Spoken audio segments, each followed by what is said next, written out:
You're listening to the When Life Hands You Lennon's podcast. But in an entry-level film production, it's one strike and you're out. You're fired. I'm not calling you back.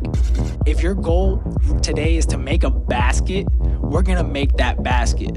The minute you create something, as soon as it's made tangible, you have a copyright in it. How do I get our guys to sound that big, that full when they do the harmonies? And I'm your host, Lennon Seahawk.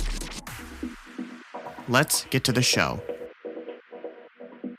Hello and welcome to, I'm not even sure which episode this is in the podcast, but I'm very, very excited for this conversation. And I'm so excited that I was able to have this conversation with Miss Heather Bright, otherwise known as Bright Lights.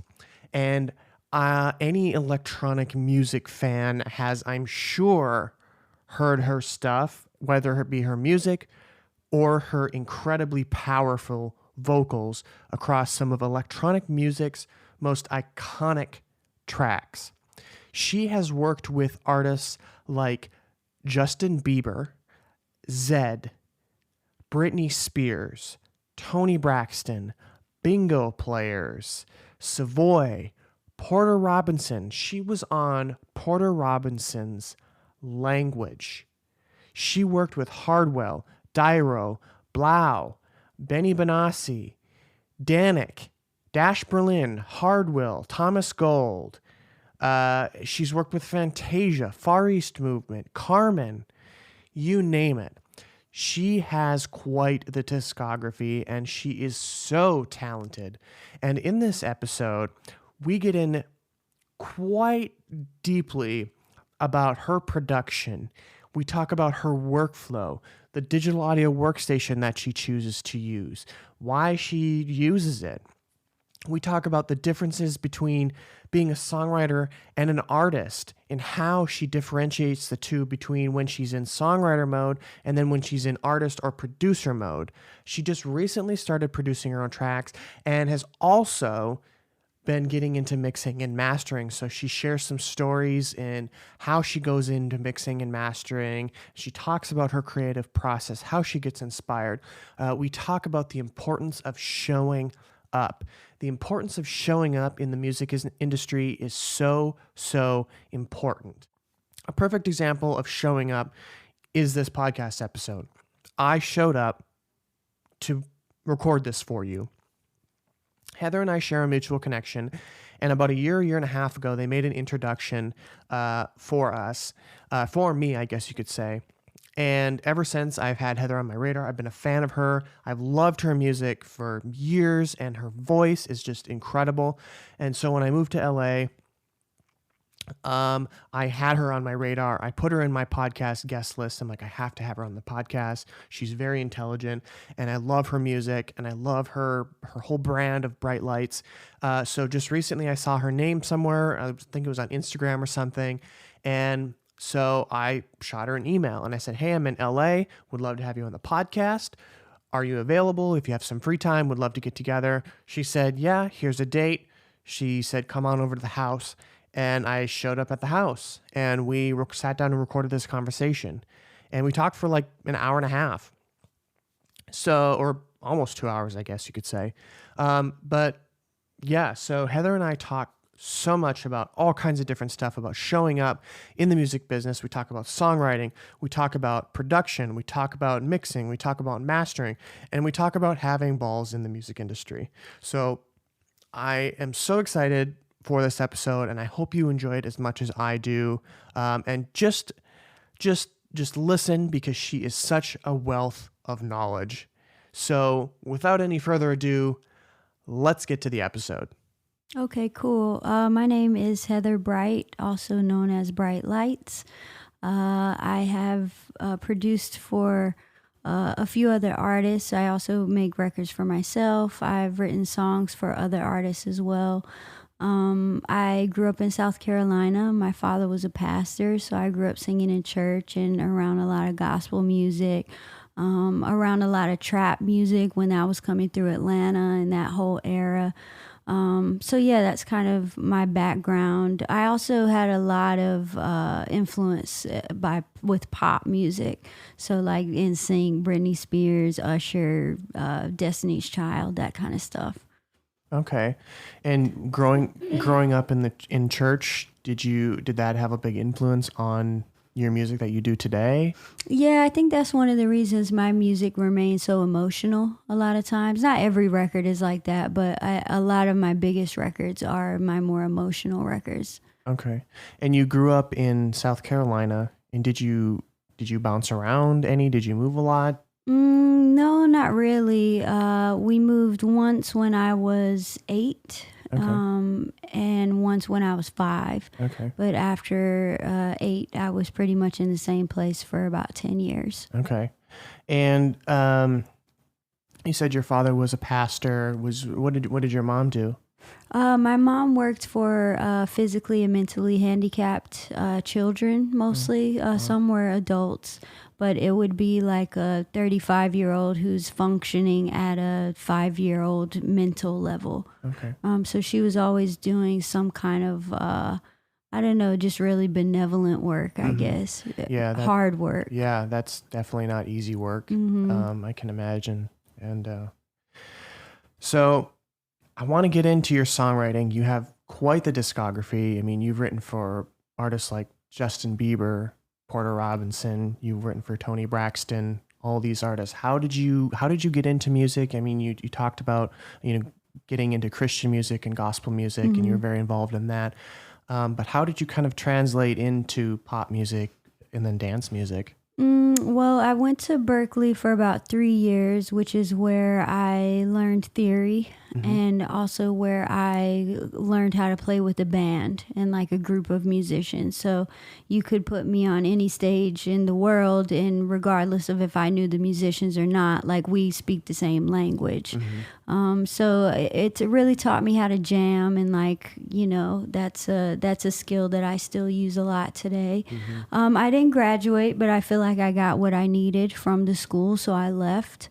I moved to New York. New York was still creatively very popping at that time. It's dried up a lot since then. The creative community is really in LA now. But when I first moved to New York, this was, 10 years ago? Something like that. It was still like a mecca of creative artists, writers, producers, a lot of studio sessions. So I remember randomly cold emailing a manager at one of the biggest studios and saying, hey, I'm looking for an internship. So he said, hey, come in and we'll talk.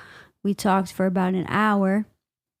And he was like, I'm not going to hire you as an intern because I feel like you're going to do something different and something, I don't want to say better, but like something just on another level of what you're asking for. So he let me use the studio whenever nobody was in there. And this was a multi-million-dollar, huge studio that all the big artists had come through, Nas and Biggie Smalls, and like a lot of huge records were made at this place. And so whenever one of the studios didn't have anybody in it, I could come in whenever I wanted and learn how to engineer and learn how to... Now, I wasn't producing at the time. I was producing vocals, but I was mostly songwriting and learning like vocal production. So that was an amazing benefit that came to me because I reached out and I cold emailed hundreds of people, and one person emailed back and said, hey, come in and let's talk. My whole career started that way. My first major label meeting was because of a cold email that I sent on MySpace. Wow. Yeah, like my whole attitude has been just show up. That's all you got to do, show up. Say what's up. Hey, this is what I do. Talk to me, and you're going to get 100 doors slammed in your face. But one person is going to say, you know what, I'll sit down with you. And of the 20 people that actually sit down with you, of those 1,000 emails that you sent, one of those people will change your life. Mm-hmm. And do you still find that to be true today, where you just show up, and do you still have those things come through? Absolutely. I still just show up. Mm-hmm. I want to DJ somewhere, I show up. Right. Hey, what's up? Where's the manager? Can I talk to the general manager? Hey, how you doing? I'm Heather Bright. My name's Bright Lights. I'm a, open format DJ. Check out my Instagram. You can see on my IGTV, 15, 20-minute snippets of me DJing. I would love to come and do a night on the house for free and just show you what I got. And if you like it, then let's work. Yeah. Show up. Right. So, I mean, that's definitely not easy to do. And for some people that are kind of nervous in doing that, how do you kind of overcome that? Were you nervous when you kind of just approached? If you don't have any balls in this business, then you might as well not be in this business. This business requires a lot of guts, a lot of courage, a lot of perseverance and persistence, very thick skin. If you don't have a lot of courage, you will not make it. Period. Wow. And I mean, I see so many artists and that continually they release music, but they're not growing and they're not able to get shows, and they're doing things, but they're not showing up, and they have a lot of, I guess, anxiety or fright or something. They don't want to take that next step. How can artists like that take that next step? Do you have any advice to just kind of take that next step? I mean, sometimes it's all about being patient. If you're doing all the right things and you're saying, oh, nothing's happening for me, well, continue doing the right things. A lot of times I hear this from kids who it's their second release. And I'm like, you're upset because your numbers aren't popping on release number 2. I released 15 songs last year on my label. It's a brand new baby label. Almost every single one of those records flopped. I fell on my face as a label owner, and I lost a lot of money, but I learned a lot. And I don't regret any of it. I did have a couple of successes, and it taught me that running a record label is really, really hard. Marketing in general is really, really hard. But if you are in it for the long term, if you're prepared to be in it for 20 years and you have the capital to really go after that marketing and be smart and learn from the mistakes that you make, in 20 years, we could talk about you turning a profit. You feel me? But that's a company. Huge companies are not made in 3 years, 5 years. They're made in 20 years, and then you're sitting on a catalog of 1,000 masters. You're passing that company on to your children. This is 100 years later. Recorded music hasn't even been around for that long. Think about how old Def Jam is. It's not that old. So, I feel like a lot of young artists today, they want things to happen right away. They think they put in 3 years and they should be seeing results. It doesn't always happen like that. Sometimes you put in 10 years. I remember the story of Eminem coming out here to LA to meet Dre for the first time. And it was his last straw effort. Like, it was his last, he told somebody, I'm going out here for this last, I'm showing up. I'm coming out here for this meeting, and if nothing happens from it, then I quit and I got to find something else to do. I have a family to support. That's real shit. And he had been doing it for 10 years and nothing but like a little tiny bit of bubbling hometown love, and came out here and it worked. 10 years later, it was like he was ready creatively as the artist that he needed to be. He ended up sitting in the right rooms with the right people who got the vision, understood who he was. Half the battle is people understanding who you are. But ain't nobody gonna understand who you are off of 5 records. You think somebody knows who you are off of 5 records? Somebody might know who you are after album 2, you know? So a lot of it is just like, you know, even I don't think that I have a huge fan base. I think a lot of people know my music. I think a lot of people don't know who I am, you know? So I still even see myself as having a long way to go and a lot of an audience to cultivate every day, you know? And it takes patience and dedication. I produce every day. I'm on my laptop every single day for hours and hours and hours. Today I worked on the same bar of music, 4 beats for 2 hours. I worked on the same bar, but that one bar is so fucking lit. Like, you know what I mean? And that's a part of being an electronic producer too, is that like electronic music has the best producers in the game. Hands down. They know how to manipulate audio like nobody's That's business. why I got into electronic music, because I was like, the level of production skill is unbelievable. You don't see that from pop producers. When I was working on Britney records and Bieber records, you know how fast those songs were done? We made those songs in a day. Done, next, boom. Get it out. Like fast fashion. You know what I mean? And these records from electronic producers, the one record that I'm working on today, I've been working on for 2 weeks. And it probably has, I'm halfway through. It's already got over 100 different automations. It's a 7-minute song. Wow. You know, so it's like, I don't know, I just fell in love with the quality and the real TLC that electronic producers give to their music. And, you know, I tried for many, many years to make all kinds of music. And my music sounded like trash. Like my production sounded like trash for years and years. You could listen to it and say, oh, wow, there's a lot of potential in there. But you wouldn't want to release it. Like, you know, I can't put that on my Spotify. Right. So that was really frustrating for me to know that there was potential, but for years working and just being like, it's not good enough. It's not good enough.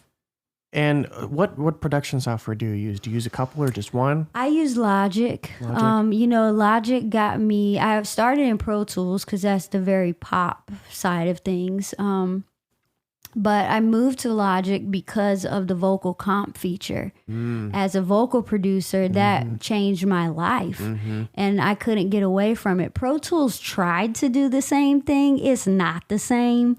You know, like Pro Tools people, they always try to be like, oh, but it's kind of, no, it's not even close to me. Yeah. I loved Ableton's workflow. I have not been able to wrap my mind around Ableton. Like every time I try, just the look of it, I don't know, something about the look and the feel of it, I have never been able to just really get on the horse and ride. It's so different than Logic. Like Logic and Pro Tools have a very similar, like you have your mixer and like you have your workspace. Right. And it's just the layout, and it looks like it's built in the 90s. Totally. You know? Totally. But I see like it's 9 out of 10 EDM producers. It's because of the workflow. Right. It's because if you're really making electronic music, you remember how I was telling you about those over 100 different automations? I could be doing that twice as fast, 3 times as fast in Ableton. And I know that. But Same. I just, for some reason, I just can't, my mind is not, I've tried it, I think twice, gone to Ableton. And every time I'm just like, I don't, it's not clicking. Something isn't clicking for me. So I have remained in Logic. I don't know. It works for me. I'm getting faster in it. You know, a lot of my automation I do live. Okay. So when I'm automating, you know, whether it's a bandpass filter or distortion gains or whatever it is, I'm usually latching that. I'll usually latch and then live automate everything. Okay. So that makes it easier for me. Yeah. And are you, I'm assuming you're doing this when do you do your automation? Do you hear like, this is how I want it to fade in, I want it to filter here? Or are you kind of like finishing the track and then kind of coming back to sections? I get the writing done first, Okay. and then I add in the ride of it. That's part of the ride is like the panning and the filters, and I don't do effects until the end. Okay. So when I'm writing a record, I have the main chords. A lot of times I don't even work sonically. I don't think sonically when I'm writing. I do about the initial concept of, okay, this is a kind of record that I want to make. This is the direction I want to go. But I'm not thinking about, I need to add a white noise sound on top of this synth pattern until the end, when I start thinking about frequency spectrum and what's missing, and I need some more 500 here, because in the club, when that sub drops out, if I don't have the 200 in, it's gonna lose the belly of the record. So it's like all these kind of things that I think about midway through. I don't think about a lot of production when I'm writing.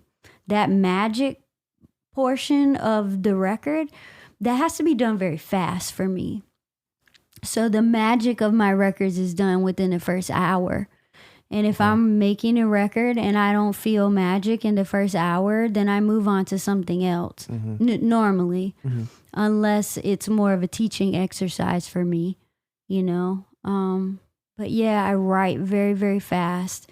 I don't let production boggle down my writing. I don't let technical issues cloud my why can't I think of the word? Like vision? Inspiration. That's the word I'm looking for. Yeah. So when you have that spark of inspiration, a lot of times for me, because I was not, I still feel like I'm not a seasoned producer. I still feel new. Sometimes I'll think of something production-wise that I want to do, but I don't know how to do it. And I'm not going to sit there during my spark of inspiration and go to YouTube and figure out how to do whatever, I'm going to sit there and I'm going to write the record. Production is the fun part. So I have to like really force myself to focus on the writing first. But writing is easy for me. I've done it for 12 years. It's like, when my hands tied behind my back, writing is just very natural for me. Yeah. So how do you turn that side of your brain off? Because production plays a huge part in the record, but if you don't have something to produce, you can't. So it's like they work hand in hand. So how do you shut off producer brain while you're in songwriting mode? And do you shut off your songwriter mode when you're in producer mode? By the time I get to producer mode, the song is written. There's no more songwriting to do unless I didn't do the second verse, which I hate when I do that, because then by the time I finish production, I'm out of that spark. So sometimes I screw myself in that way, because when you come back to try to do the second verse, you're not in the same headspace as you were when you were writing the record. Right. So I try to get all the writing done in the first hour, the first 2 hours, so that everything else after that is production based. I don't, a lot of times I'm just writing to chords. I'm writing to chords and a metronome, maybe a rough percussion track. I'm not worried about my kick drum when I'm writing, So I think that's what's so unique about the style that I'm making right now, is that most electronic producers, or producers in general, even hip hop producers, they're making tracks. They don't have a vocal. They're making a beat, and they're shopping it to rappers. They're shopping it to other singers. Whereas all of my records are they're produced around a song. So like the song comes first, the vocal is first, and then we make everything based on the vocal and where that is telling me to go. And I don't it's hard for me to pick a sound, because I'm a songwriter first, I always do what's best for the record. Even if that's not what's best for the brand. I always do what's best for the record. Even if it means it can't be my song. Wow. You know, if I'm thinking like, wow, this really needs to go, it needs to have a Kygo feel, but maybe I can blend it with some dirty guitars to blend in some 9 Inch Nails, or like, you know, I'm always thinking of different genres and different ways that I can blend things. And sometimes I end up with a record that's amazing, but it doesn't really fit me. So then I can shop it to other artists. That's how I get on a lot of other projects. Okay. I'll just, you know, send songs out and say, hey, what do you think about this for this artist? Or I'll have an idea for a record. This happened last week. An artist wanted me to get on the record and was like, oh, will you do this as a duet with me? And I was like, oh, wow, super honored. Like, it is a dope record. I love the record. But then afterwards, I had to pull myself off the record. I was like, I am not what's best for this song. It was a Latin record, so it was all Spanish. Now, my single I released last year, Gringa, was Spanish, but it's very simple Spanish. Like, the Spanish that I speak is very like Gringa style. Like, it's stuff that we all know: fiesta, gasolina, you know, soy lo que necesitas, the white girl, la gringa. You know what I mean? It's like, it's the stuff that everybody knows. And this type of a record was really emotional. Like, it's a poetic, beautifully written. That's what I love about Spanish. When you translate a lot of Spanish records, it's poetry. And as in English, we don't write like that. Even go translate Despacito. Like, it's one of the most beautifully written songs lyrically. And so this kid that I was working with, he wrote this amazing top line that was just gorgeous. And then you hear me come in with this English, and I'm like, bro, it's cool. Like, I appreciate that you like my voice, but I just feel for the record I like the duet idea, but let's bring in a Latin female vocalist with a little bit of a softer tone. Duets are hard because the key is very important. The key has to be not too high for the male-female duets, and it has to be not too low for the girl. Now for me, I had to go up an octave from him. So the upper octave in my range, that's my hook range. That's my power range. So on the record, his voice was so butter. Like, his voice was just smooth and soft, and like, it puts you in this real like sexy, want to fall in love type of vibe. And then that happens with Latin music. And then, yeah, exactly. But then you hear my voice come in hook mode, like pop hook mode, and it's like, who is this girl? Yeah. Like, I just felt like it's better. I said, let's do something else. If you want to make a record together, let's work on something else for sure. But this is really special. And I think it would be more beneficial if it was all Spanish and if it was just written in that way. And we find a girl whose voice is butter soft, just like yours, in that range. So, yeah, I always do what's best for the songs. And you don't ever try to be like, oh, I really, really like this record, but so I'm going to try to fit something in, and you don't ever try to do that. You just kind of remove yourself entirely. No, I'll try it. I try everything. Like, if there's an idea or someone says, hey, what about you getting on this record? Okay, let's try it. But you don't ever want to force it. Yeah, exactly. So I will try it. Okay. But I always go with my gut. I always go with, my instinct. And if I also like to take a step back from a record. So let's say I made that record. I made it about a month ago. and I didn't listen to it for 2 or 3 weeks. And then I came back and I listened to it again, and that's when I decided I appreciate the invite, but no, my gut is telling me no. There's a better way to do this record. Yeah. And there's so many, even I do this when I'm working on music, is I'm stuck, I'm not getting anywhere, and you just still keep pushing through. And then, in a day or 2 or a week, you come back and you're like, what was I doing? And removing yourself like that is so important. Yeah. Because you probably would have never made that decision if you would have continued to push through it. Absolutely. A lot of the records on my album I've been working on for years. Wow. To come back to it and say, I'm redoing this whole thing because now I'm even better than when I made that a year ago. So I'm ripping off everything except for this one guitar line because this part is special. I'm going to keep this and I'm going to build a brand new track, the rest of it around that. Or sometimes I'll come back to a record, months later and realize that the production isn't classic enough.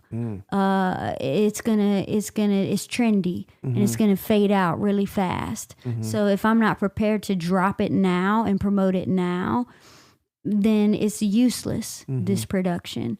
So I try to keep my records. Sometimes I make a trendy record just for the sake of like something hot and popping right now. Let's drop it right now.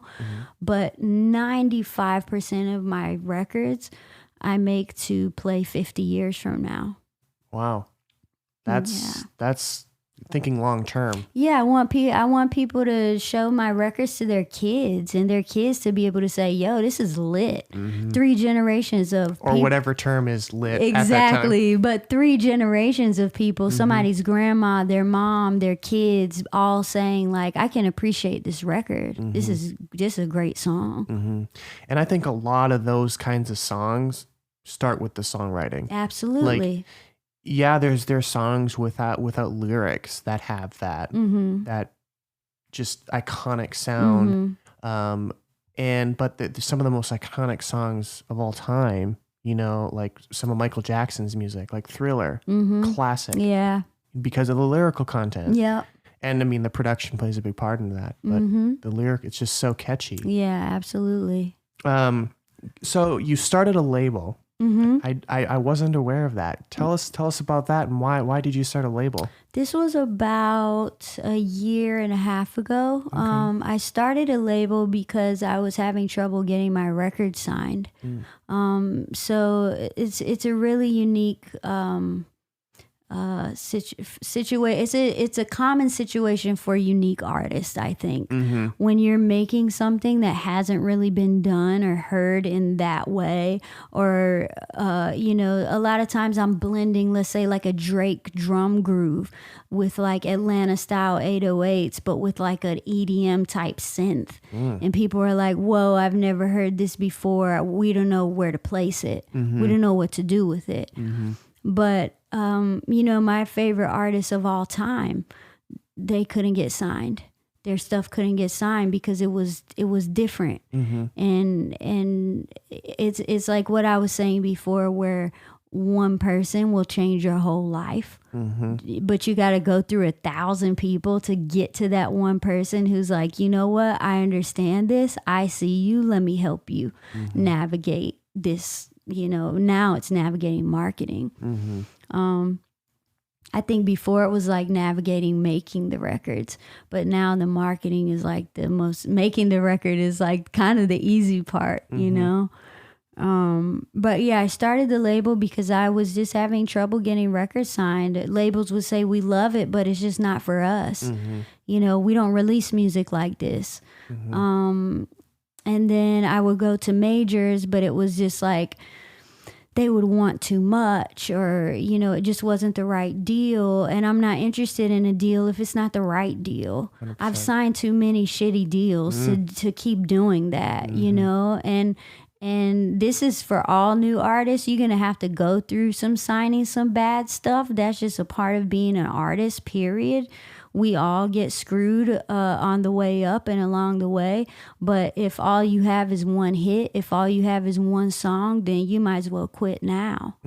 You know, my philosophy has always been, you know what, I might have got a little screwed on that record, but I got another one right behind it and another one right after that.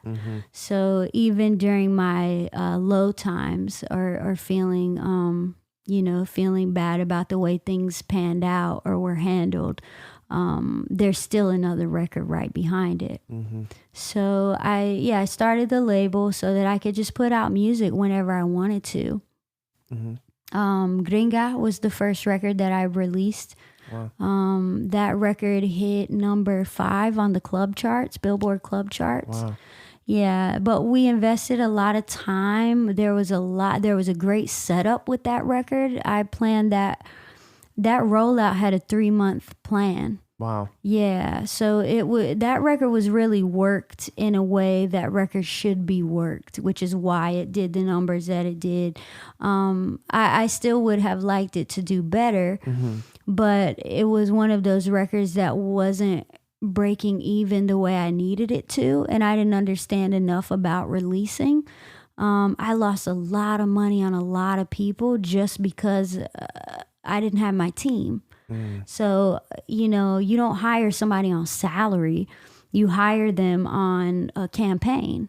Okay, you're going to do a playlisting campaign. You're going to do a radio campaign. You're going to do a club campaign. Whatever kind of marketing campaign you want to do, you're paying somebody based on that time period.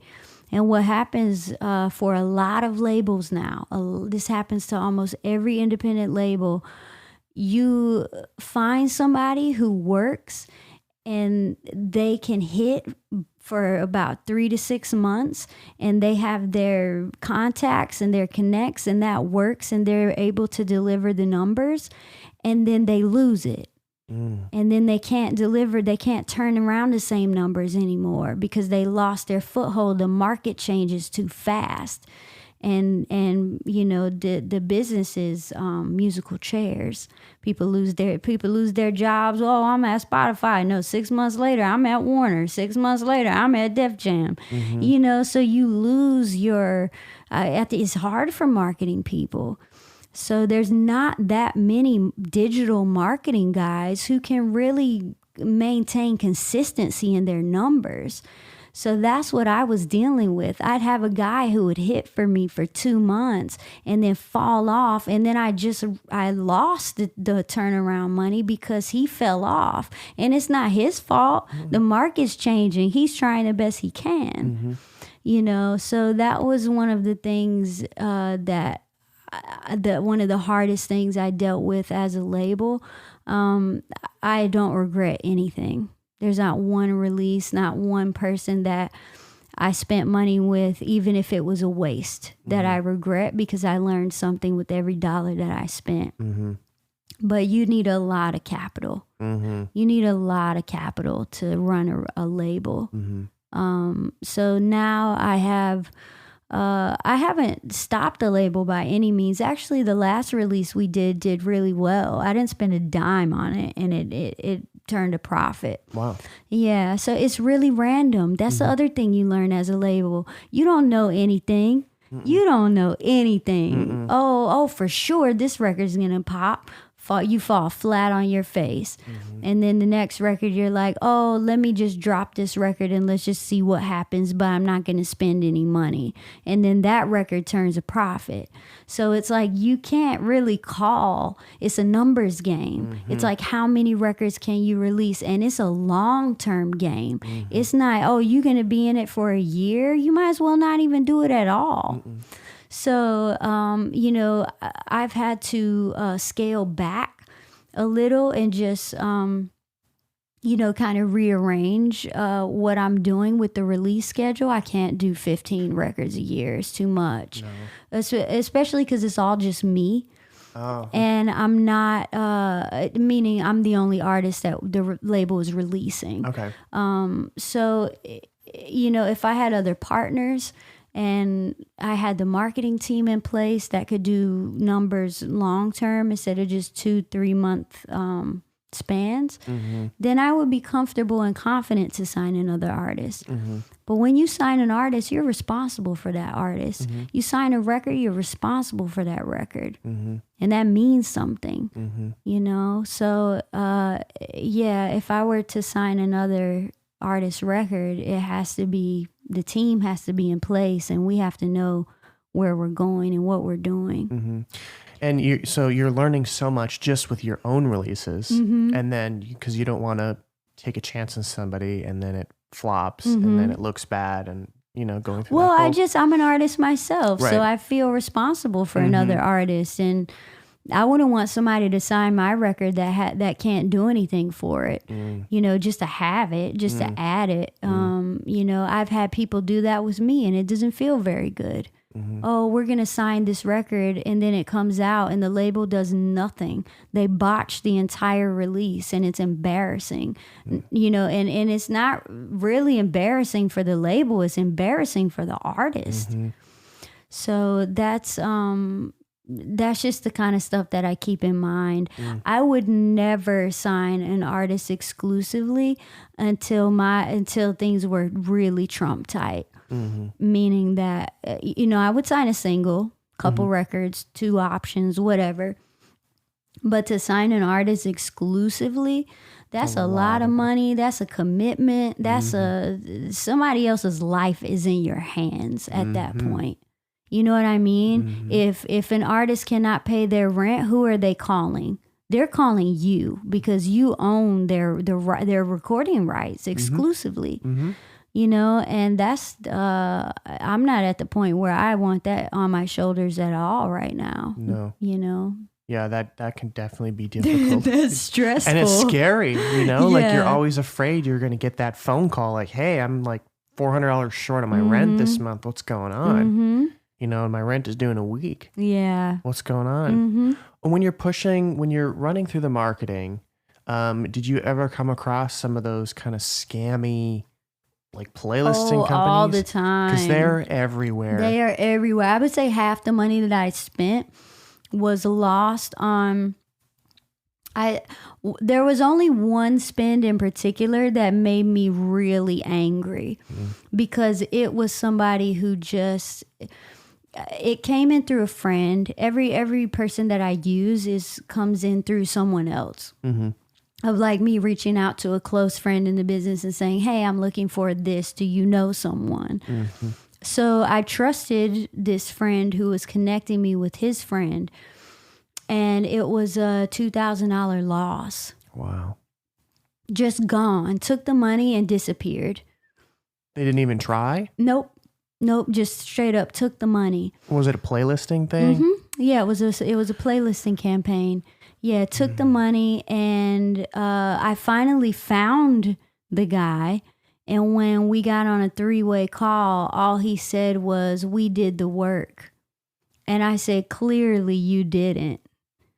And he really had nothing to say. And it was, it's his loss, you know what I mean? It's the way I feel like you play me, you just played yourself. You ain't getting my business again. You won't get my business, and every time your name comes up in my circle, I will trash you. Yep. I would let everybody know what you did, and that's not, you can't do that in this business. You cannot stay here and do that. No, it's such a small industry. I mean, just how we connected. I mean, look at that. Just it's such a small circle, and you never know. You don't know who I know, and I don't know who you know. And let's say, for example, you really couldn't deliver. Like you took the money and you just couldn't deliver. I screwed up. I thought that I had these connects, but they kind of fell off, and like I can't do the numbers that I said I could. Here's half the money back. Even that would be like, okay, respect. Sucks for you and me both, but like respect and moving on. But it was just, it was just not taken care of. And then the other marketing things that I did, some of them were successful, but they didn't turn into money. So sometimes you can have something, for example, a record that's playing in every club, You can have a record playing at every club. We don't get paid off of club spins. I have never seen a royalty report for club spins. Aren't they supposed to report royalties? I have no idea how it works, but I have never seen a royalty off of club spins. Pretty sure they're supposed to report because it's a supposed, performance. Yeah, it's supposed to go through BMI ASCAP, like your performing rights organizations. Right. And maybe some stuff has trickled in from that. But whenever I'm looking at my royalty statements, what I'm mostly seeing is radio, terrestrial radio, satellite radio. I'm seeing YouTube royalties. I'm seeing streaming, Spotify, Apple Music. I am not seeing these clubs in New York played your record. This club in played your... No, like that's not what I see on my royalty reports. So, and I'll tell you it's true because I spent the money to have records played in clubs, and they played in a lot of clubs. It does not turn into money. It only turns into money if it's a record that translates to Shazam.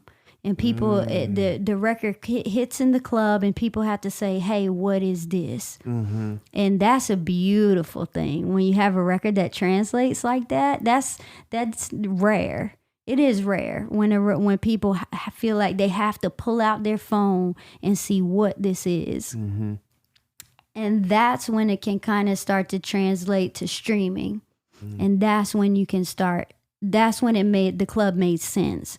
But the club is a cultural. You're not gonna make money off the culture. That's just how it is. The culture is for the cool. That's for the fucking, that's for that's the notch on your belt. That's the stripes. That's you earning your stripes. Is doing cultural stuff, but that's not money. And it's like if a certain number of people demand it, that's when it starts turning into a profit. That's interesting because I'm pretty sure I've read or written an article that about some software. I think it's through like Pioneer or something that's embedded in the mixers. Oh, I've heard about it. I've heard about it. They must not use it. People say all the time, "Oh yeah, you're paid for club royalties." Oh, I am. I'm not seeing them. Please highlight that on my reports because I'm a businesswoman. I look at all of my reports. I have never seen it. So That's really interesting. That's odd. It's really a question for BMI and ASCAP, really. Yeah, it would be. That is. And they could answer it. Oh, yeah. But I can guarantee you that it's not anything close to what a radio royalty is. It's nothing close to what streaming is bringing in. What is a radio royalty? And what is it compared? That's way too broad of a question. What I mean, like compared to like a stream on Spotify, what's a play on radio? It doesn't really add up in that way. It's a way different algorithm. It's not as simple as a million streams is X amount of dollars. It has to do with what stations is played on, how many people are in that market, what time of day it's playing. Wow. You think a record that's playing at 7 p.m. or 5 p.m. is getting the same royalty as a record that's played at 4 a.m. or 5 a.m. in the morning when a third of the audience, eighth of the audience is listening? No. So the algorithm to add all that terrestrial radio is just such a different way to do it. That's another question for ASCAP and BMI, but it's not as simple as a million streams is X amount of dollars. Because it varies. I mean, it varies too because Spotify, you're going to get paid. Exactly. If somebody's and Tidal paying pays different. Tidal. Yeah. I mean, Spotify, you're going to get paid. The royalty on somebody who's paying premium is different than somebody who's on the free tier. It might not be a lot. Spotify, but the platforms typically pay the same amount for every million. Tidal pays the most. Apple pays next. Spotify pays next. Pandora's payout's embarrassing. You know what I mean? YouTube's even more work. Yeah. YouTube's pretty bad. But yeah, it's just we know that calculation. We know what that turns into. YouTube's a little bit different. YouTube's calculations margins vary a lot depending on what ad is being shown in front of your video and how popular your video is. So you can make a lot of money on YouTube if it's the right kind of video with the right advertising put in front of it. So like a Chevy commercial or Chevy ad is going to be much more than a local grocery store. Absolutely. Absolutely. Okay. That kind of puts things, because I mean, some people think, oh, an ad is an ad. No, because that No, Chevy and it Toyota, matters. they're paying a lot more to have that ad than the local grocery store. I remember when we put Gringa on YouTube, it got I forget what the beer was, but it got a beer ad in front of it. And I was like, yes! Because it's a party song. Right, You know what I right. mean? I was like, that's perfect. And do you see a lot of the ads translating like that? Like they just line up so perfectly, like party, beer? No. No. That was Like a shot in stars the dark. aligning. Stars aligning. Yeah. Okay. That's so interesting. And I heard before, what was it? Xbox Music, I believe, paid the most. Oh, wow. It paid like 2.5 cents per stream. Really? Yeah, it was like astronomically Whoa. high.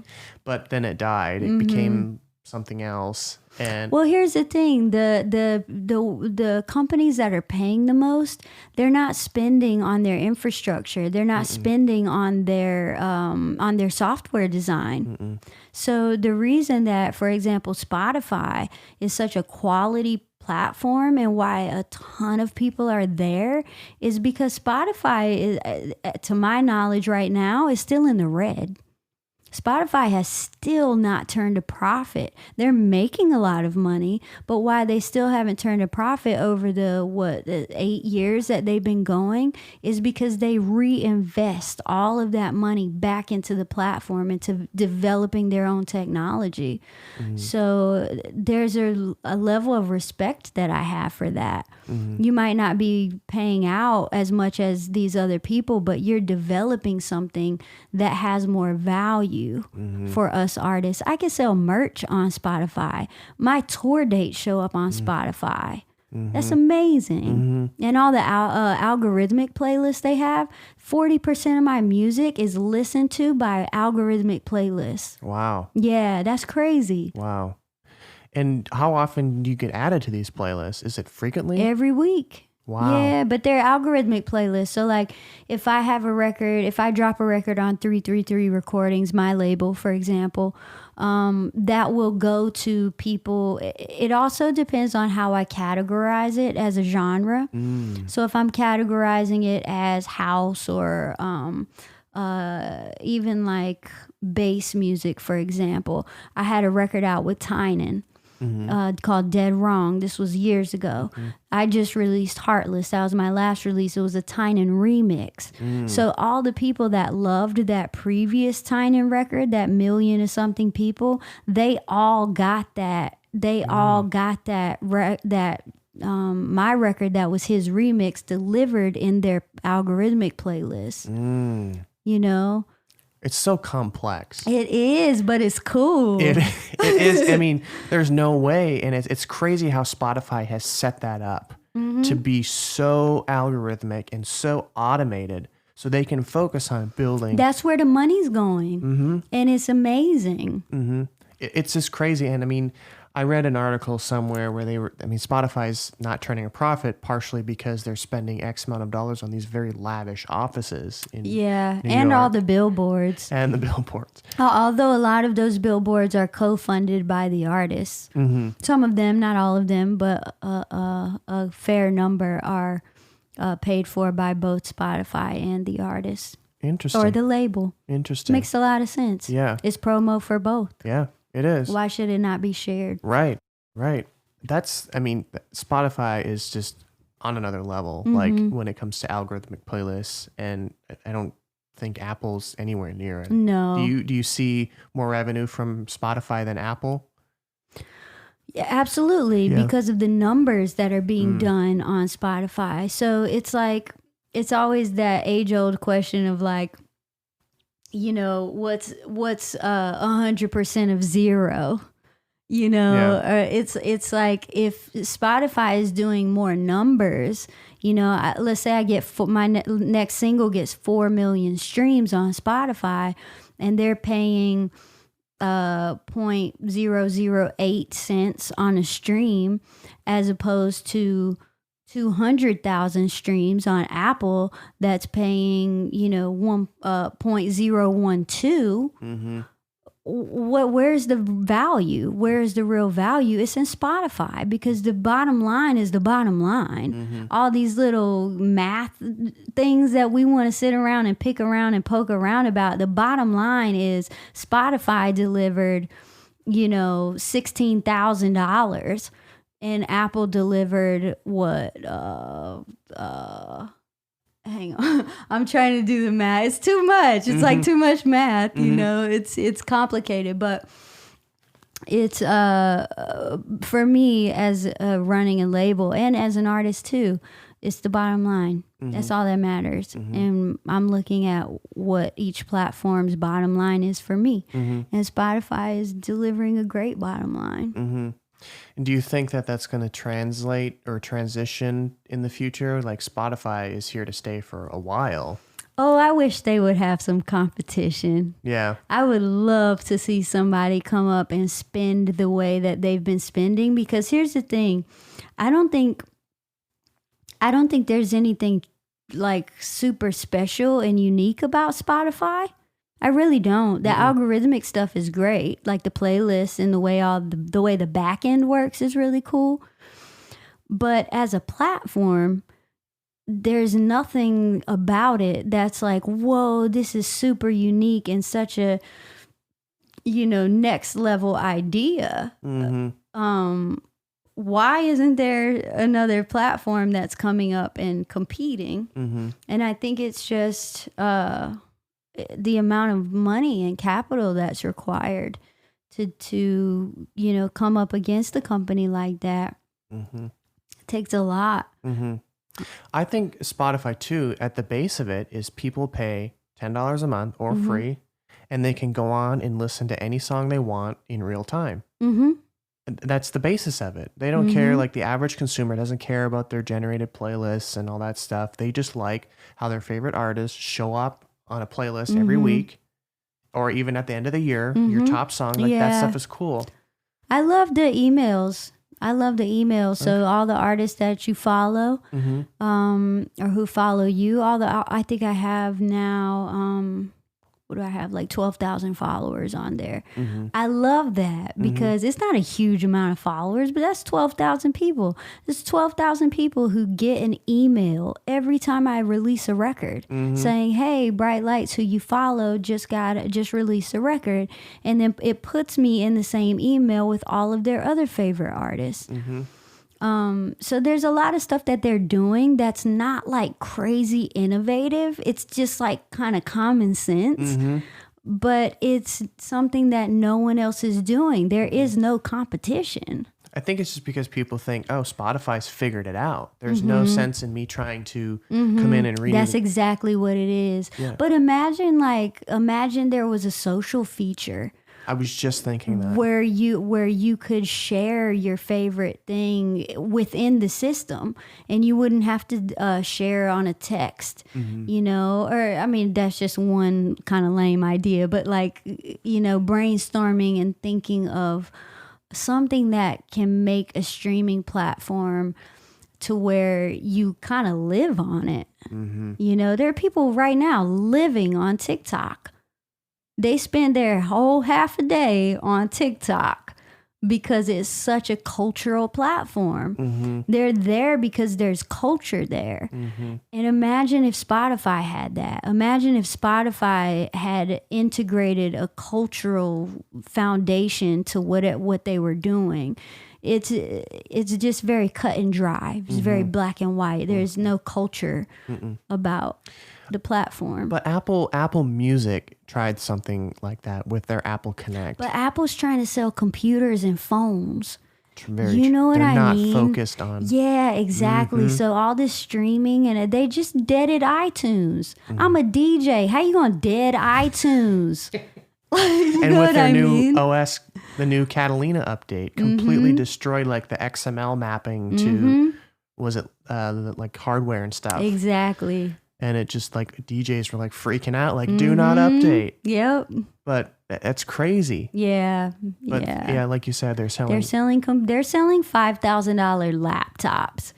You think they care about streaming? Or I mean, they care about streaming, I think, but they certainly don't care about like sales. You know, because their sales are in computers and hardware. Yeah, exactly. And the streaming thing is just something that kind of makes them look cool. It's an easy integration. But you're right. What they did with it was more cultural. You're absolutely right. So if they had spent the money that Spotify spent in Apple Music because of that cultural foundation, I think Apple Music would be bigger than Spotify. But they're not spending the money. They're spending the money on their computers, and I get it. You know? Yeah. I personally use Apple Music first. I mean, You do? I'm an Apple Music user just because it's so integrated, and I just like the sound quality a little bit better. That's interesting. I do, however, like Spotify. Like if I have to quickly open up something like and listen to something, I love Spotify's quick streaming because I have my music, like I usually download a lot of the music that I commonly listen to, and it's linked to an external drive because I download so much of it and it just eats up all my hard drive space. But I think Spotify for like on-demand streaming is much better. Yeah. I also have a lot of playlists on Spotify that I share with other people. So we'll have a playlist where, you know, a few other friends from around the world are adding in their new favorite records every week. So I'm logging into those playlists and then I'm sharing records that I found that I love, you know. So it's just a really cool way to I don't know, to share music and to listen, I think. Spotify is completely perfect. But I do love Apple's radio show. I do love their radio. The quality of the shows, the kind of DJs that they have on there.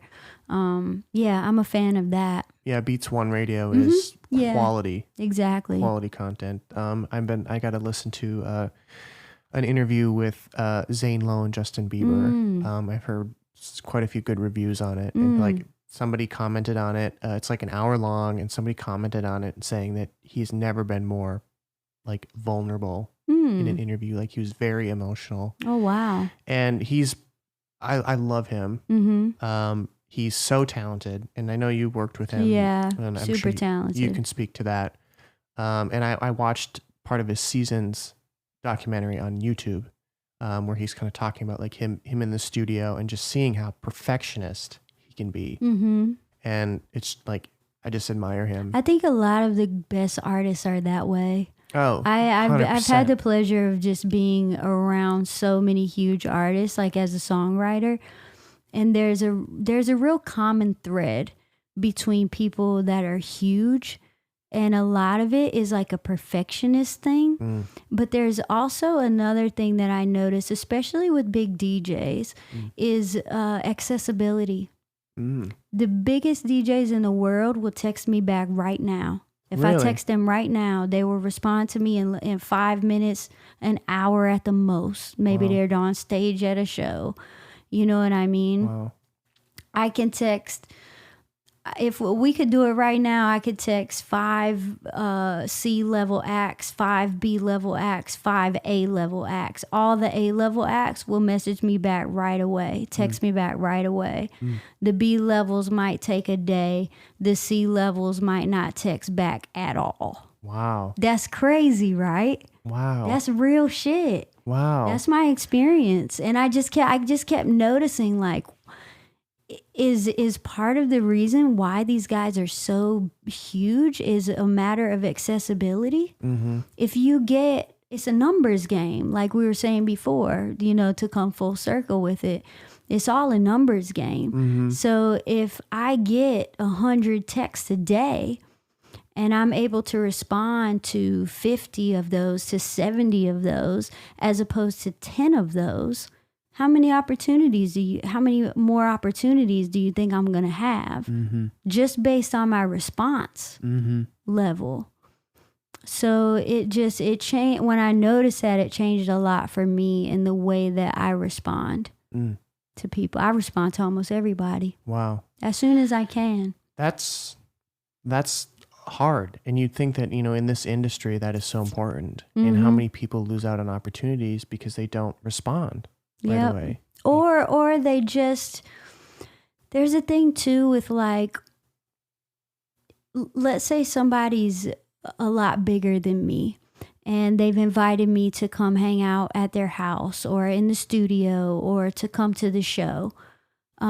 If I want to make that, if I want to strengthen that connection and strengthen that relationship, which would be very beneficial to me to have a strong tie with someone who's,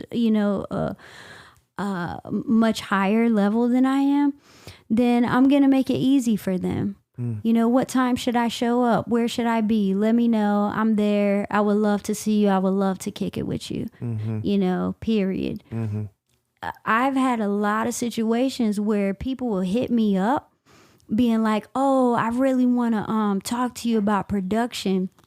I really want to get into the music business. I really want to blah, blah, blah, blah, blah. And I'm like, okay, cool. Come to the house. We're at my house right now. Are we not? What did I tell you? You said I want to interview you. I said, come to the house. We right here, right now. And you came to the motherfucking house. I sure did. And you came on time, But I like a lot of times I have these kids who are like, I really want to do this. I really want to be in the business. Okay, cool. Stop by my house Sunday at whatever time. And then I'll get a text, it's not a good day today. I'm feeling a little tired. This was a text I got last week from a brand new producer who I met through a friend of mine. And that's why I was like, yeah, come through, like play me some of your stuff. I really want to be in the music business. And then, he just texted me that he was too tired. And I was I would never. I was like, I literally just woke up for you. I woke up for you because you are in my schedule. I usually work till 6 or 7 in the morning. Wow. That's my schedule. That's when I make the best music. It's very quiet time. Nobody's peaceful. hitting my phone. Yeah, I get a lot of work done at those hours. So I'm usually waking up like noon, 1 p.m., 2 p.m. But I woke up a little bit early because I knew this kid was coming over. And then to say, oh, I'm tired. Oh, you don't think I'm tired?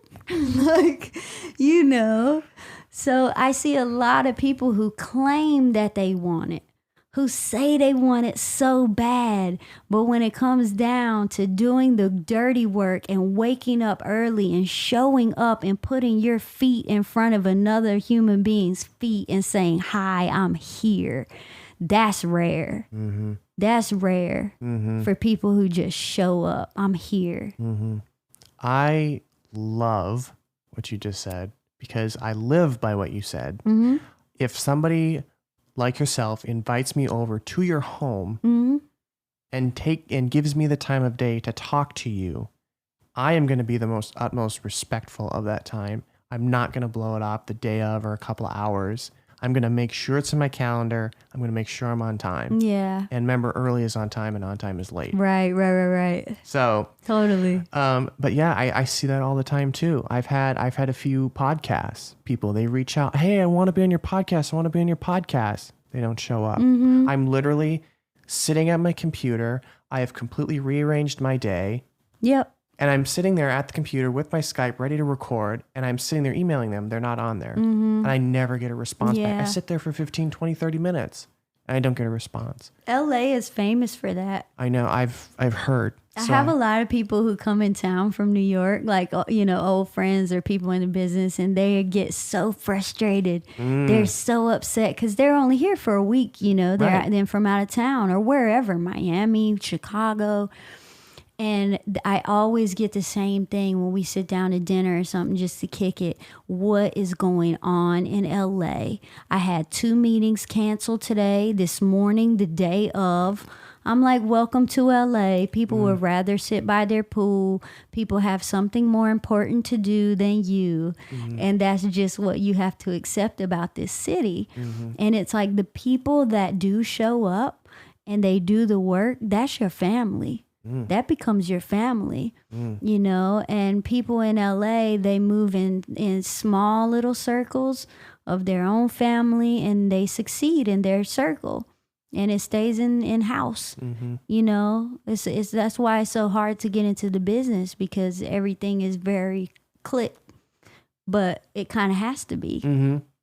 It has to be, because you can't, if somebody sets up a meeting with you and they don't show up, that says a lot of bad things about Well, that's them. done. That's done. No, you don't have time for that. Can we reschedule? No, we can't. Sorry. No, we cannot reschedule. That's unfortunate. It's a missed opportunity. There's a lot of times when I am understanding, you know, if somebody gets sick, you know, but like I've had people cancel because there's too much traffic. Like you're in Los Angeles. Yeah, totally. What did you expect? Yeah. That's crazy. Yeah, it breaks my heart when I ever have to cancel. It's very rare, but when I have to cancel, I'm like crying in a text. I'm like, I'm so sorry, just because I know how important it is to show up. You know, I agree. People have blown on me many times, and it sucks, and so that's why I know what it feels like, and I don't do it. But it's all good. You move on with your day and you focus on someone else. Someone else gets the time. Yep. And that's their loss. That's their loss. Yeah. 100%. So I kind of want to come back a little bit as you an artist, and you've worked with numerous artists as a songwriter and some of them as an artist. When you're in the studio, how do you kind of separate the two? Like, you're writing for Britney Spears or Justin Bieber, and then you're on Blau's track or you're on Porter Robinson's track or whoever it is. How do you differentiate the two? Well, if I'm writing for an artist that already has a sound, you know, for example, Britney, we all know Britney has a sound. You can't just deliver any great record to her. Just because it's a great record doesn't mean it's going to fit her. So those records have to be carefully constructed to be her. You know, same thing with Rihanna. Rihanna has a vocal sound. You have to consider that artist's range. You have to consider the type of records that they do. Is this a rhythmic artist? Is this a pop artist? You know, for a Latin artist, for example, if you don't have some kind of rhythm in there, they're not going to gravitate towards it. So it's pretty clear cut for me if I'm working with another artist as to what style we're doing. And those kind of records could never really be for me. If they end up being right for that artist, they almost would never work for me. Now, sometimes I'll go in and write a record, let's say for Rihanna, and in the end, it doesn't quite fit her. But in the end, when I strip down the acapella, I'm like, yo, this is a great song, and this could go on my album. You know, so it didn't end up going where it was supposed to go, but it's still a great song, and I can still repurpose it for either me, or maybe it turns into a Kelly Clarkson record, you know?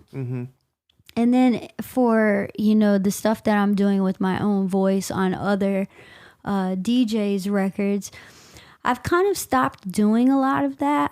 I don't know that I'll ever stop singing on those tracks completely.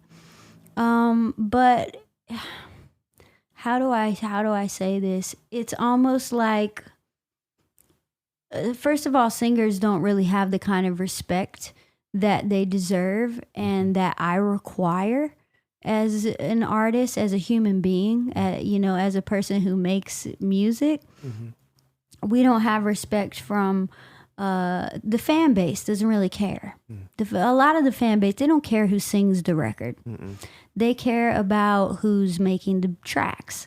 They care about the DJ, which is fine. But, you know, what I was doing as a vocalist was really making everybody else look good. And that's how I felt. You know, I was like, I'm not really an artist. I'm being treated like a singer. I'm an artist, but I'm being treated like a singer. And those are two different things. Anybody can be a singer, you know. Well, not my mom. Or me. I couldn't carry a tune in a 5-gallon pail.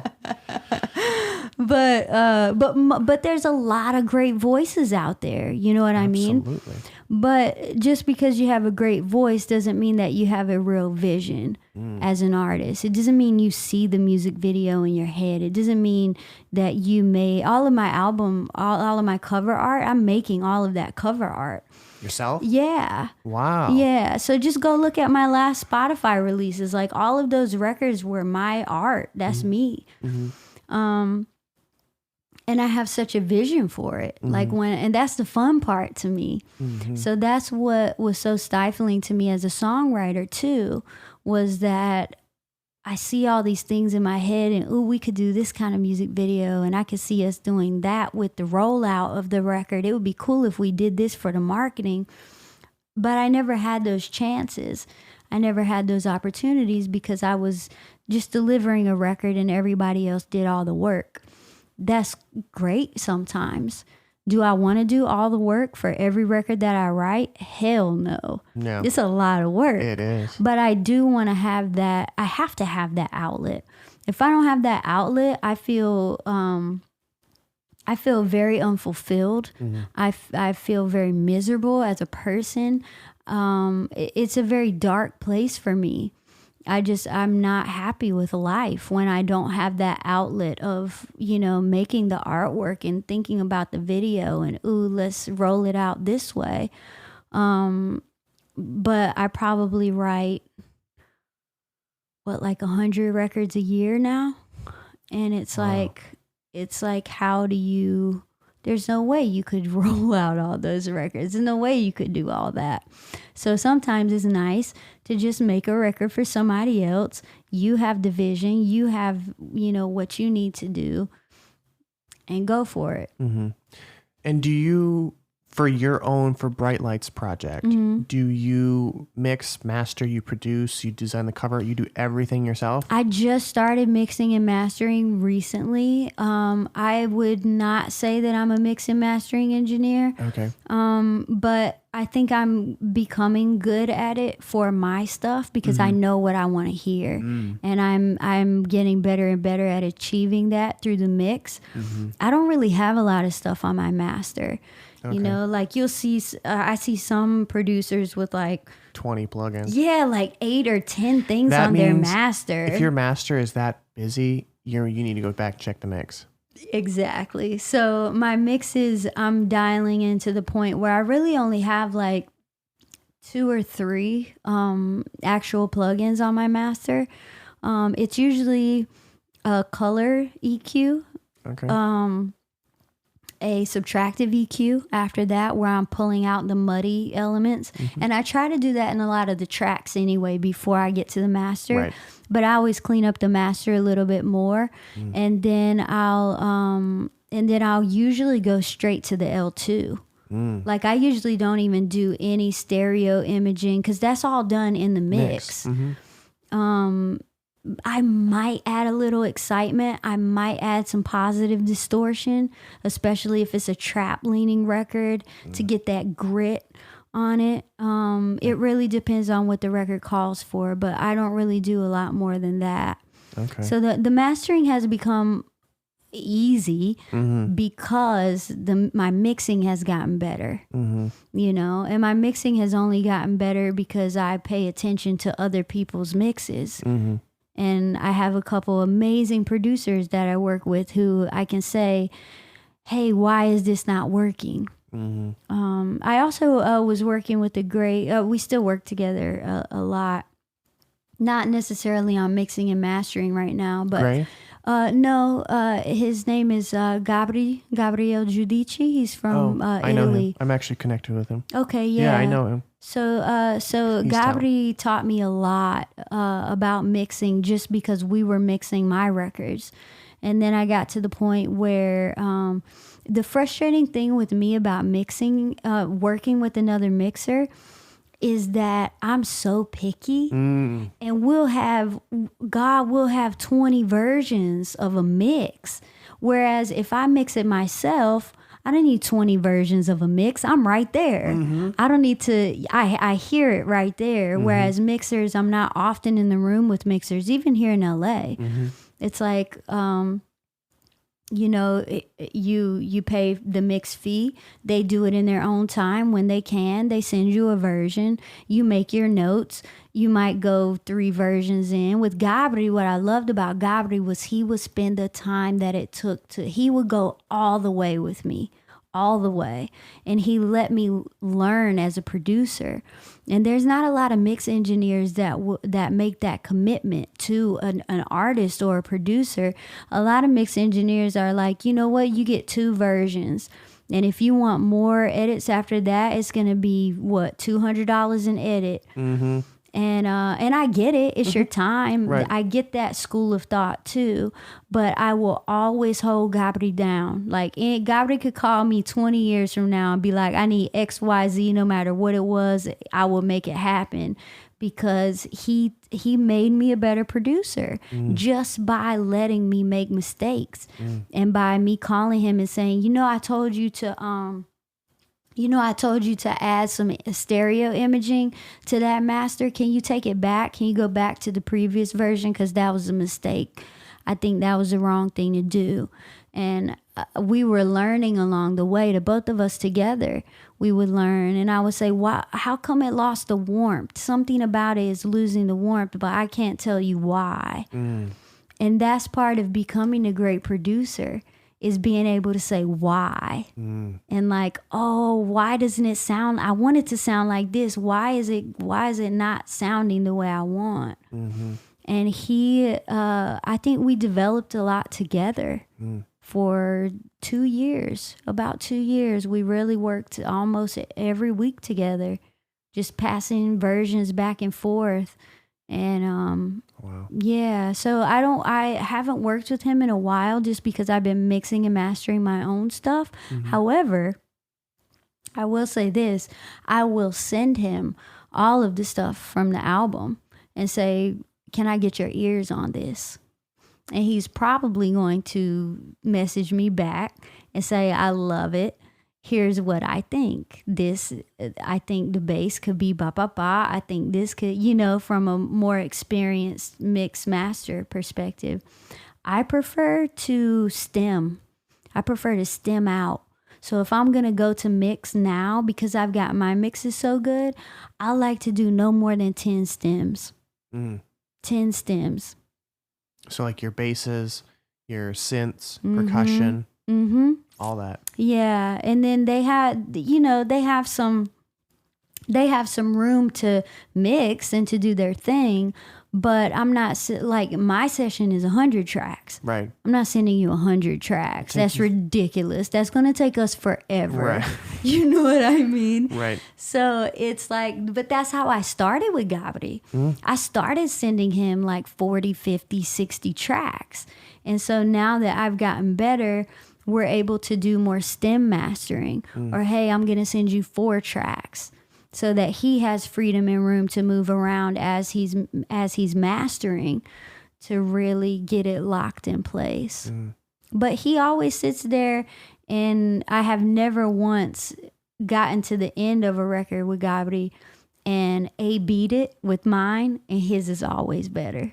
Always, because he's got that experience, Yeah, and he does electronic music as well, exactly. Right? Yeah. So he knows. But you know what? I had Gabri do a trap record. I had Gabri do a what else did he do? Oh, he did Mr. Officer, which is almost like it's like a Latin backbeat, but almost like a Caribbean feel to it too. So, and it's a pop record.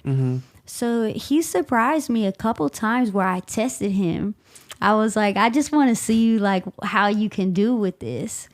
For the trap remix, he mastered it. So okay. I mixed it and he mastered. But yeah, it's been such a blessing to have the family that I do. Like, my creative family is the best in the business. I swear by all of them, from my wardrobe designer to Gabri to my choreographer to other musicians that I work with. Like, the creative team is in place and ready to go at any time.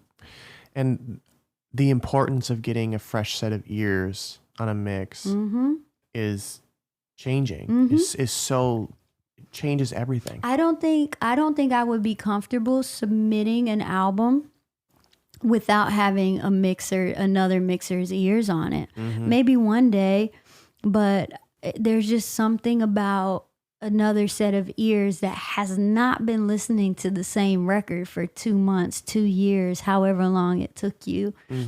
I even know some of the biggest producers in the game, huge multi 100 platinum records later type of producers that will say, yeah, I spent a year on that song.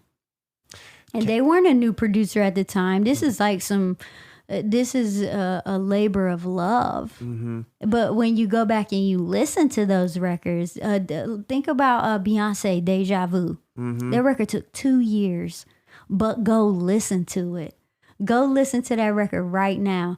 The horn arrangements alone, you can hear the tender loving care in that production. And, you also got to think, sometimes you got to switch gears on them.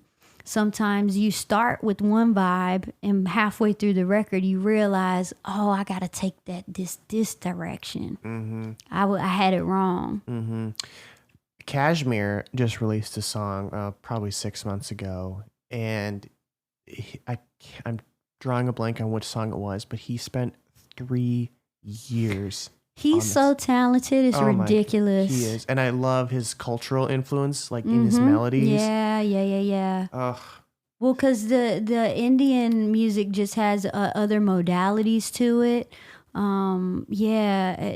Different drum sounds. It makes him unique. It does, and that's why he's a standout. Yeah, he's one of my favorites. Just his melodies and the synths. But he's one of the best pop producers too. People don't know that. Like he produced Partition for Beyonce. People don't know that he produced Partition. Are you kidding me? I didn't know that. Exactly. He's the man. And do these artists go underground and produce under from a different name, or did he use Cashmere for that? I don't know if he was on. I don't know if when it ended he was the main producer. Okay. But I was in the room when he was had just started to create that track. So that's how I know that he was a part of it. That's crazy. No, he's amazing. Oh, he is so He can do anything. He can. And the funny thing is I listened to that song. I can't remember what it's called. And it's like 2 minutes and 50 seconds. And he spent 3 years on it. But the melody's on point. It's a pretty simple song, but everything has its place. Yeah. And you can tell how meticulous it was. He very went in there with a fine-tooth comb. Yeah. And beautiful track. You talked about being a songwriter and then being Bright Lights, an artist, producer. How do you keep the two different, and how do you kind of maintain the brand for each one? Because I know you write, songwriting is mostly under Heather, right? Yeah, Heather Bright. Yeah. That's one of the hardest things for me because I'm so eclectic and I can really do any genre. That's what's great for me as a songwriter is I can write a Nicki Minaj record and I could write a Britney Spears record, or I could go write a rock record, and collab with Kings of Leon or something like that. So I love that as a songwriter. The reason I stopped writing for other artists is so if I work with other artists now, 99% of the time I'm producing that artist. So I stopped songwriting for this simple fact. It's the same reason why I stopped singing. Like singing on other DJs' tracks where I was just, there was no respect. There was no, you're sort of like low on the totem pole as a songwriter. As a songwriter, you're right above an engineer. So it's like engineer, songwriter, producer, artist. That's the totem pole, Mm-hmm. you know. And then it was the same thing, you know, as a quote unquote vocalist, even though I'm an artist. Those are two totally different things. I'm an artist before I'm a vocalist. I'm an artist who happens to sing. But that's never how I was portrayed. So unless I'm being portrayed in that light, it doesn't really make a lot of sense for me to do these kinds of records anymore. I don't need to do them. They need me more than I need them. You know, that's real talk. Now, if I do a record, sometimes you'll see a feature from me pop up and you're like, wow, this is kind of random. That's probably a homie. That's probably family. You know what I mean? Like, I do a lot of things for my music family just because, like, oh, you need a singer? I know somebody's probably going to charge you way too much. They're probably going to take way too long. Send me the track. I'll do it tonight. I'll get you a vocal. Done. And then if I ever need something from them, they're always there, you know. So I still do just deliver vocals sometimes, but it's for family. It's for people that I trust and respect, and I get the same thing from them. Now, in terms of deciding what genre is for what brand, that Bright Lights, the brand is pretty solidified, just in terms of like what kinds of records I deliver. Gringa was a step away from what people knew me for or know me for, but it worked. It was one of those things where I can't make another Hardwell record. Not like what we made before. That was 2013. And Hardwell's sound has evolved as well. Exactly. So it's like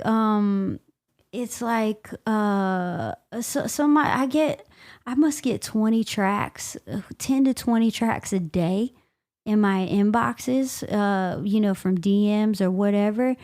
And I would say 90% of all of those tracks that they send me are something that I used to do. That's like me sending Beyonce. I want to get on Beyonce's new album, but I'm sending her stuff from Lemonade. That's already passed. Yeah. That sound is done. She's evolving. She's moving on to something new and cool and different. Not that that wasn't cool, but that was of its time. You know, so I get a lot of people still sending me tracks that want to be language, that want to be Never Say Goodbye. The time is over, you guys. Stop making the same sound. The reason that these artists are so amazing, like Hardwell, like Armin van Buuren, I'm thinking of people who have created a genre. We're talking about people who made that genre. They didn't just copy somebody else's sound. That was their sound. And that's why they're able to still tour, still sell out shows, you know, with the sound that isn't quite so popular anymore, but they still do it so well because they started it. And they can always do that. And they should always do that. Genres don't die, you know, but they have to evolve. I agree.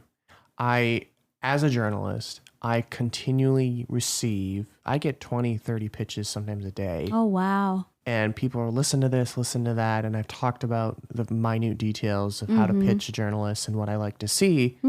But when I click and listen to a track, a lot of it is like, this is from like 2013. Yep, like, exactly. You're copying. It sounds like you just literally took a Porter Robinson song or language and you just took the MP3 and you just copied it. There's nothing unique here. And I always say, for the love of all things holy, do not send me future bass. Because that shit sounds the same. It's the same as it was 3 years ago. And nobody's innovating in it. And I've told publicists that, like even heads of like major labels, I'm like, they're emailing me like, what do you want to hear? Do not send me future bass. Delete. What are the genres from electronic music that you're excited about right now? I really like trap music, dubstep music, and that's gotten really heavy. Like, you know, Skrillex from 2013, 2012 was heavy, but now it's just like you're getting into like Excision, Tynan, Midnight Tyrannosaurus, Company. and all these really heavy artists. I think, and techno. I recently saw an interview of I.O. on Mousetrap. Okay, yeah. And his take on techno is he's like one of the innovators in techno, like new techno. It's like very low end heavy, but it's got some crazy things kind of sprinkled on top throughout. So that's what I'm excited about. Totally. Like, a lot of the new techno for me, if I like it, because I'm so vocal driven, if I like techno, it's got to be a really special record. And what connects for me most is like grooving bass. Like a lot of times the new techno is super bass heavy, and I love that. Yeah, it IO feels stuff is so like that. good. Yeah. So I've been really getting into that. I think the classic house scene is coming back in a really dope way. I was at a party last week. There's a DJ from Chicago, another DJ on right after her from Detroit. Like the scene is alive and well, and it feels good. It feels familiar and classic, but it's also still really new and gritty. And there's a lot of culture behind those type of records. I also love the vocal driven stuff that Defected has been putting out. Almost every record that they release, I'm behind. What else? Disco. I love the new disco stuff coming out. What else? I do love the bass music too. Yeah, but it has to be a certain kind of a record. Like I can't just go to. I never got into heavy metal. Like I was never a heavy metal kid. Okay, so bass records now, that audience is like the new heavy metal kids. So it's very culturally driven. I respect it. I appreciate it. That's not who I am as an audience member, but there are some records that catch me. Like there's sometimes when I'll hear something by Tynan or Quicks or even like an Alice in Wonderland or some of these harder artists that I love. Yeah, I love that too. And for techno, I like kind of the boxier, bigger kicks, but then they've got like a really low end sub, like doing like 16th notes. Yeah, and it's like, how the hell did you do that? Yeah, that would have been a nightmare to mix. I also like progressive house too. But it has to be done right. The chord progression has to, because it's so chordally driven, it's got to be done right. And I get so much of that too. Like, a new festival banger. Do not describe your track as a banger. Please. Right? It's like an A&R saying they need a smash. Yeah. Like, do not describe your track as a banger. It's a smash. No. But yeah, progressive house has to have a good melody. It has to have a chord progression that really tricks my ear. I think that's why my stuff connected the way it did, because progressive house is the closest thing, in my opinion, to pop of electronic music, because progressive house relies so heavy on the song. It's about the song. Chords are the song. That's songwriting. Chords are not production. Chords are songwriting. So I think that's why it was kind of easy for me to slide into that world, because I was already coming from the songwriting world. And so progressive house for me was just a natural sort of landing pad, you know? And speaking of that, one of my favorite progressive house tracks is the one that you were on with Blau, How You Love Me. Oh, thank you. And I love the acoustic version of it as well. And like, speaking of that, like, it's a very pop vocal. It could have been, but it's under Blau's amazing production, progressive house. And in fact, I'm going to jam to it on the way home. Nice. But it's perfect mend, like perfect merger there. Yeah, that record never gets old. No. That's what I meant when I say making classic records. You know, I get a lot of tracks too that are real trendy. And I'm like, I could do that. They're time-stamped. It would be cool, but they are very time-stamped. And How You Love Me, I feel like that's one of those records somebody's grandma, somebody's mom, and somebody's, baby cousin could all listen to that record and say, I like this. This makes me feel something. You know? And it's because it's so infectious too. Like, it's so catchy. Like the melody and the vocal is so catchy and it's memorable. And I think all good tracks are memorable. Like there's like a handful of tracks that I can name to you right now that are like catchy, you know, because they have memorable melodies. Right. And there's the other 400 songs are just, I like. Well, that's what I wanted to do coming into the dance world, because when I was coming in and starting to listen to dance music, even dance records from 10 years prior, dude, lyrically, that shit sucked. Like a lot of dance records lyrically, even still today, I'm like, what are you guys saying on these tracks? I agree. Is anybody paying attention? What? What's quality control? Yeah, exactly. Yeah. And it's just like, it was always the same style of vocalist. Everybody used that like trance singer. You know what I mean? Like that same every effects day. on the vocal. Yeah. So when I came in, I was like, if I'm going to do this, I have to make it different. I have to bring in real songwriting. I have to bring in real lyricism and really bring my unique voice, so that when people hear my records, they'll say, oh, I recognize that voice. You know, Yeah. it's the difference in being, like I said, a singer and an artist, I think. And it's amazing how you've kind of separated the two, and you're able to, and you really focused on Bright Lights, but Heather also has been very successful at their own separate. That would be so difficult for me, because I know a lot of artists that have two separate monikers. Like they have Bright Lights, and maybe Heather was a producer, and they do that, but to be a songwriter and a producer is... I love it. It such lets a me work contrast. with artists that I love and admire, you know, and I don't have to be like, hey, collab, bro. Yeah. You know what I mean?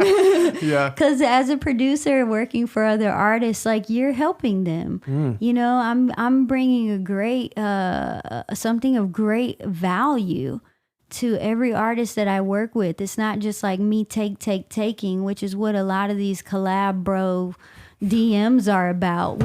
What can you do for me? Yeah. You know, that's over half the DMs I get are essentially, hey, here's what you can do for me.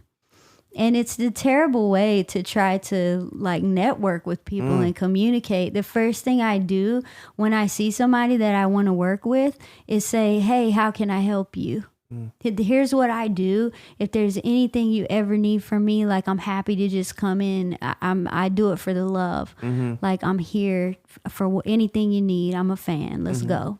And you had a post on your Instagram, I don't know, a week or two ago, where you shared a quote and you said, how can I help? Yeah. I love that. You know, I'm the same way. I'm like, I don't know as much as you or Ari or whoever it may be, but it's like, I'm willing to help you where I can. Yeah. You know, like somebody today reached out. They said they read one of my articles on music publishing on one of the publications I wrote for.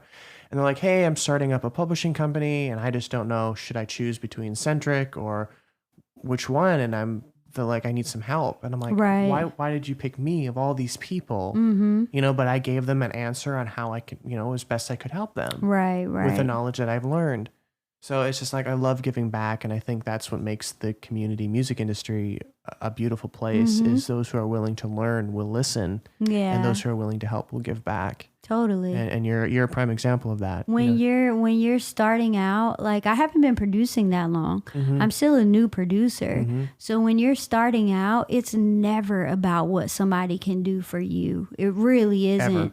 It's about how can I help you? Like, your ship is sailing and it's a big ass ship.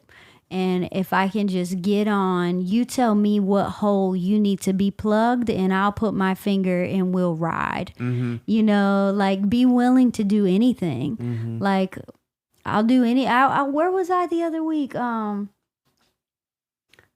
forget where I was. I was somewhere. Oh, I was in a studio, a huge studio, a legendary studio. And it was a wreck. It looked crazy. It was like so dirty and like stuff was everywhere. You could just tell like the studio was really, really busy and they just hadn't had time to clean up after the previous sessions. And it was also an artist studio. So I just started cleaning up. Like, do I clean? No, but like that's what it was. That was not my job. But I saw something that needed to happen, and you just step in and you do it. And people take notice of that kind of stuff. Absolutely. That's a huge thing for people. The head engineer walked in. He's like, "What are you doing?" I was like, "It's a mess in here." And he was like, "No, sit down. You don't need to do that." I'm like, "Dude, I'm happy to do it. Yeah. It's not a big deal. Let's get this into a better vibe." Especially if you're just kind of sitting around. Exactly. Make use of your time. Yeah, he was setting me up. So I was a producer in the session. He was getting all of my, he was routing my interface into the main board. So I was like, while you're doing that, I'm going to pick up around here and like get the vibe a little bit better. Because I can't stand the Coke bottles. I'm really like a space person. Like my space when I'm working has to be clean and like, I don't know. So yeah, I'm a clean freak. It looked like a bunch of boys had just been in there. Well, that's cool. And like you said, people remember that. People remember and that. I was like, what is this Juno doing on the floor? We have got to get this off the floor. You know, like things like that. Yeah. But 100%. yeah, people, it means something to people. It does. That's a great place to wrap up. Take notice of things, be wary of your surroundings, and if you see something that needs to be done, step in and get it done. Absolutely. 100%. People take notice of that. That's how you get on people's team. Absolutely. And people would have killed to be in your position cleaning that studio. Absolutely. Somebody who's just getting out of school or is really trying to break in, they would give everything. Oh my gosh, the 18-year-old me was begging for that slot. That 5-minute moment. Yeah. 100%. So how can the listeners follow you and keep up with your music and your label and all that fun stuff? So I'm mostly on Instagram. That's where I usually communicate the most. So I'm on everything. I pay attention to everything. I'm on TikTok a lot. But where I actually communicate most is on Instagram. I read every single DM. If you DM me and you do not get a response, that means your message was not very good. It's your fault. And you should try harder.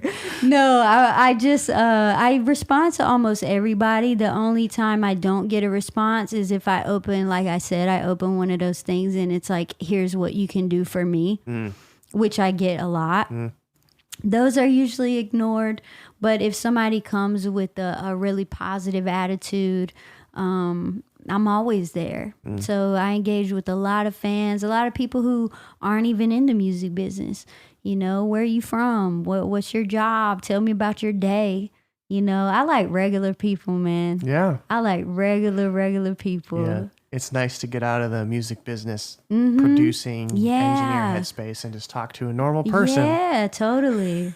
Just about how people live, man. Here's what I did. How was your day? Yeah. I'll put all of your socials and stuff in the show notes as well. Okay. So people can check them out and follow you as well. Cool. Thank you so much. Oh, you're welcome. For being on the show. Thanks for coming to the house. Absolutely. Showing up. I really appreciate it. We've been talking for almost 2 hours now. Whoa is right. One of my longest episodes. So thank you so much. I appreciate it. And I wish you all the success. And I look forward to hearing more Bright Lights and Heather. Thank you. I'm at a loss for words for this episode, simply because Heather was so down to earth. I loved our conversation. She has so much knowledge on the industry and the business. And I learned just from this hour and 45 minutes that I was with her, learned so much. And she drove home so many points that I continue to live by every single day. And one of the main ones is just showing up. You have to show up. You can't just blow things off. You can't just do this and do that. You have to show up. And I love that she drove that point home. I loved our conversation about talking about production and her mixing and mastering, because I'm always down to get in and dig into that, because that always fascinates me. And there's always little tips and tricks that people use that I can try to implement in my music or other people's music. And so I find that those types of conversations very interesting. Last thing before I let you go is I want to remind you to sign up to my mailing list, as it helps me notify you when new episodes like this are live, and I'll send over some tips and tricks to the mailing list as well. And I want to invite you to sign up to my Patreon as well. The money that I make through Patreon will go right back into the podcast to make it better for you, the listeners, and will help me grow as a professional as well, to provide more content for all of you listening and for those that read my blog posts and all that stuff. I want to work more closely with you guys and grow this podcast and provide more opportunities for all of you as well. If you or somebody you know would be a good guest for the show, there's a link to a guest request form in the show notes as well. So please fill that out or send it over to your friend or potential guest for the show. Have them fill it out as best as they can, and then I will review it and reach out if you are a good fit or they are a good fit for the show. I'm always looking for guests for the show. I like to keep them more electronic music focused because that's kind of my forte, but I'm absolutely open to more like artificial intelligence or touring or anything like that. I'm open to any type of conversation because I'm willing to learn and I want to share that knowledge with you as well. Last but not least, please, please, please leave me a 5-star rating and or review on Apple Podcasts, because it helps the show be discovered by new listeners and grow this amazing community around the podcast. I've had so many people reach out to me on Instagram and Twitter and Facebook saying how much they love the show and that they've discovered it through Apple Podcasts and Googling and all this stuff. So I appreciate those of you that have left a 5-star review. Please, if you haven't, leave one, and if you can leave one on any platform that you listen to your podcasts on, I would appreciate that as well. So thank you so much for hearing me rant the last couple minutes here, and I'm so glad that you listened to my conversation with Heather. She is so amazing, and we had such a great conversations. One of my favorite episodes for sure. So thank you so much for tuning in this week, and we will see you next time on When Life Hands You Lennons.